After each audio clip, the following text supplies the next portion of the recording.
សន្តិសុខសម្រាប់ផ្នែកសង្គមប្រយុទ្ធប្រឆាំងនឹងអ ក្រិតកម្មជាការងារអាទិភាពបំផុតរបស់រដ្ឋាភិបាល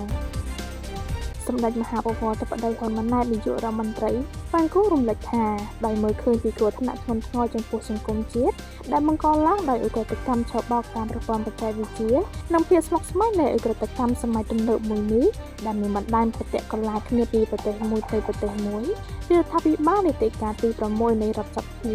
រហូតដល់ដើមនីតិកាលទី7នៃរដ្ឋសភាបានចាត់វិធានការជាច្រើនទៅឧក្រិដ្ឋកម្មនេះដែលទទួលបានលទ្ធផលវិជ្ជមានជាច្រើន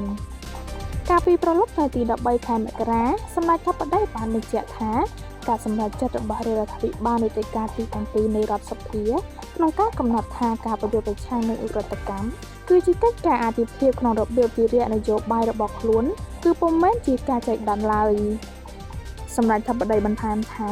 ការដាក់ចេញនូវវិធានការម៉ឺងម៉ាត់និងមុតស្រួចជាបន្តបន្ទាប់លើឧក្រិដ្ឋកម្មឆបោកតាមប្រព័ន្ធបច្ចេកវិទ្យានាពេលកន្លងមកគឺជាសក្ខីភាពមួយនៃការអនុវត្តការបដិញ្ញាចិត្តខាងនយោបាយរបស់រដ្ឋាភិបាលក្នុងការប្រយុទ្ធប្រឆាំងនឹងឧក្រិដ្ឋកម្មឆ្លងដែនមួយនេះដែលជាក្តីកង្វល់រួមរបស់កម្ពុជាតំបន់និងពិភពលោក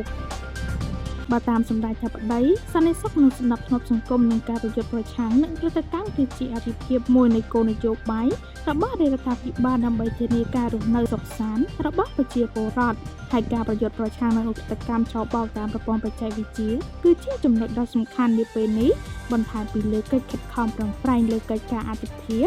សំខាន់របស់ជាតិផ្សេងទៀត